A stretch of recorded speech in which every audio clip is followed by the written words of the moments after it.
Chapter 31 of Stories of Old Greece and Rome by Emily Kipp Baker. This recording is in the public domain. Chapter 31 Theseus Part 2. When Theseus heard the story of the Minotaur and its wonderful labyrinth, he determined that it should no longer exact its yearly tribute of human lives, for he would offer himself as one of the victims, and end the terrible sacrifice by slaying the monster. When he announced this intention to his father, the king sought to persuade him to remain at home, but Theseus joined the youths and maidens who had been chosen by lot to go to Crete, and they set sail for the country of the Minotaur. According to the custom, the ship hoisted only black sails, which Theseus promised to change for white ones when he returned unharmed, having slain the monster. Nothing befell the voyagers until they reached the coasts of Crete, but here the ship was stopped by the giant Talus, whose body was made of brass and was always so red hot that if he held any one in his embrace the victim was burnt to cinders. This giant was a very effective guardian of the island, and kept off all strangers who had no business along that coast. As he knew that the black-sailed ship brought to his master King Minos the yearly tribute from the Athenians, he let the vessel pass, and the voyagers, having landed, were led before the king. The cruel mouth of Minos relaxed into a smile when he saw the youths and maidens, for they were all young and beautiful, the very flower of the Athenians, and it gave him special satisfaction to consign such a chosen company to death. Beside Minos stood his daughter Ariadne, who looked compassionately at those who were destined for the sacrifice, and when she saw Theseus she pitied him above all the rest, and wished she might save him from his loathsome fate. When the young hero asked that he might go first into the labyrinth, and alone, King Minos smiled at what he considered a child's boast, for he had heard that Theseus hoped to slay the Minotaur; but when he learned that the bold youth was his enemy's only son, he gladly allowed him to do as he wished, although it was contrary to all custom. Theseus was therefore placed alone in a cell of the prison, and here he did not feel quite so bold or so eager to face the Minotaur as he had when he talked over the adventure at his father's court. His sword had been taken away, and he had no other weapon with which to fight the monster, so his confidence was somewhat shaken, and as he watched the night deepening the gloom of his prison, he felt disheartened and almost unnerved for his coming battle. Just then the door of the prison opened softly, and Ariadne, the king's daughter, entered. To Theseus's great surprise she gave him a sharp sword and a ball of thread, two things that she assured him were necessary for him to have if he hoped to come alive out of the labyrinth.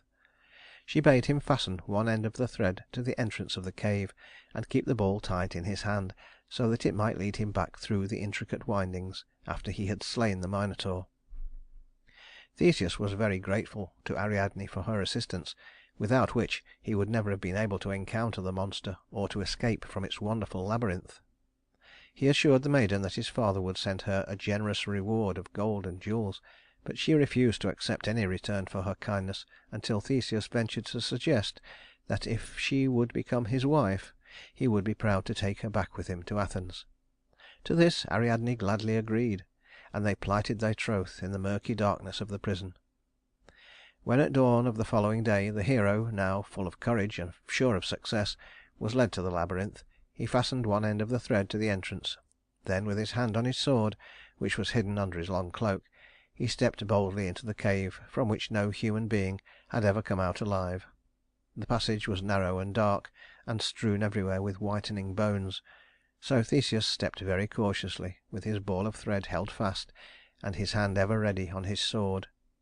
Suddenly the Minotaur rushed upon him at an unlooked-for turn in the road, and though the hero had no warning of its presence he met it boldly. A terrible battle ensued, in which Theseus struck fiercely at the Minotaur, wounding it mortally, while the pain-maddened brute tore gashes in his flesh and almost suffocated him with its deadly breath. At last the hero gave a swift thrust with his sword that cut through the monster's great head, and in a moment the Minotaur lay dead among the bones of its former victims. With the help of the thread, which he had never lost even in the thick of the fight, Theseus was able to retrace his steps and to reach the entrance to the labyrinth, where he found Ariadne anxiously awaiting him. At the sight of the blood-stained sword she knew that her lover had slain the Minotaur, and together they hurried to the black sailed ship, to which Ariadne had already conveyed the youths and maidens who had been Theseus's companions on the voyage. As quickly as possible the ships sped out of the harbor, but before they could quite clear the Cretan shores the giant Talus came upon them, and seeing that some of his master's prisoners were escaping, he tried to catch hold of the vessel by its rigging. As he leaned forward to do this, Theseus dealt him such a mighty blow that he toppled over into the sea and was drowned. At this spot there were later discovered some thermal springs, which gave evidence of the terrible heat in the giant's brazen body. Only once did the vessel stop on its swift voyage homeward, and this was at the island of Naxos. Here the whole company landed to explore the beauties of the island, and to find some spring from which to get a supply of fresh water. Ariadne wandered apart from the gay company, and being weary, threw herself down on the bank of a stream to rest. Here she fell asleep, and when Theseus later found her there, he at once conceived the treacherous idea of deserting her. So he summoned all his companions, and went stealthily down to the ship, where he embarked, leaving Ariadne alone on the island. For some days the deserted maiden sat on the seashore, watching in vain for the Athenian ship to return, but she did not mourn her faithless lover long, for the gods sent her a greater happiness than she could ever have had with the fickle Theseus. The island of Naxos was the favorite spot of Bacchus, god of wine, who landed one day with a merry company of followers and found the weeping Ariadne. In a short time he won her love and confidence, and persuaded her to be his wife. The wedding celebrations so occupied Ariadne's mind that the treacherous Theseus was soon forgotten. The Athenians had been so eager to return to their native city that they had no thought but to reach home as quickly as the vessel could bear them, and Theseus forgot his promise to his father that, in case of success, white sails should replace the black ones that were hoisted on the outgoing voyage. Old Ægeus went each day to the seashore and stood on a high rock watching the sea for some sign of the returning ship. When at last he saw it loom up on the horizon with its black sails showing ominously against the sky, he at once concluded that his son was dead, and in his grief over this great loss he threw himself into the water, which has since been known as the Ægean Sea. When Theseus entered Athens in triumph, the first news he heard was the tidings of his father's death, and realizing that it had occurred through his forgetfulness, he was filled with remorse. Though this misfortune made him king of Athens, he allowed the city no rejoicings on his accession to the throne, and the power and wealth at his command gave him no happiness, for his conscience still accused him of causing his father's death. He tried to divert his mind by absorbing himself in state duties, but soon found that nothing would bring forgetfulness as long as he stayed in Athens, so he set out again in search of adventures, and led an expedition against the Amazons, who had been harassing his land. After a long and fierce battle he defeated them and took their queen, Antiope, his prisoner. The Amazons then attacked Athens and penetrated into the heart of the city, but were finally driven out. Shortly after this Theseus married the queen, Antiope, and a son was born to them whom the delighted father named Hippolytus. When later on the Amazons again made an invasion into the country, under the pretext of rescuing their queen, Antiope was killed by an arrow sent at random into the court of the palace. The next adventure in which Theseus engaged was to lead the Athenian army against Pirithous, king of the Lapithae, who had been secretly carrying off some of his herds. Full of anger at these continued plunderings, Theseus came suddenly upon the marauders as they were boldly making off with their booty. But as soon as he and Pirithous were brought face to face, they were seized with such an admiration for each other that they had no longer any feelings of enmity. They threw down their weapons, clasped each other's hands, and swore eternal friendship. To prove his devotion to his new friend, Theseus agreed to accompany him to the court of Adrastus, king of Argos, and to be present at the marriage of Pirithous to Hippodamia, the daughter of the king. Many guests came to the wedding, and among them were Hercules and a number of the centaurs. The beauty of the bride so won the admiration of the centaurs that they determined to kidnap her, and a terrible battle ensued between them and the Lapithae, who were aided by Theseus and Hercules. Finally the centaurs were driven away, but not before many of them had been killed or wounded. The bride, who had been the cause of this strenuous fighting, did not live long, however, and Pirithous soon found himself, like Theseus, a disconsolate widower. Having been so unfortunate in their wives, the two heroes determined not to seek again any king's daughters in marriage, but to choose some one of divine parentage. So Theseus decided upon Helen, the child of Jupiter and Leda, whom the ruler of the gods wooed in the form of a snow white swan. Pirithous' choice fell upon Proserpina, the wife of Pluto.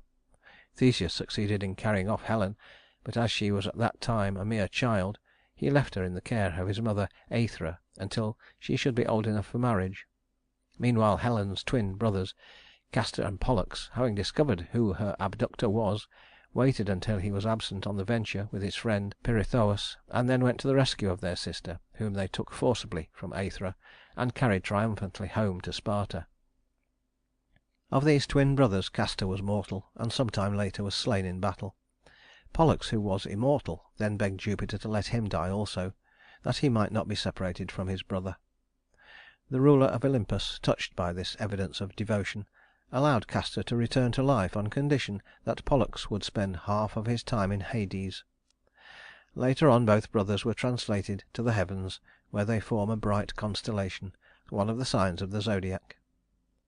Although Theseus's attempt to win an immortal bride was unsuccessful, the two friends were not discouraged, and the hero accompanied Pirithous to Hades when he made the bold attempt to carry off Proserpina.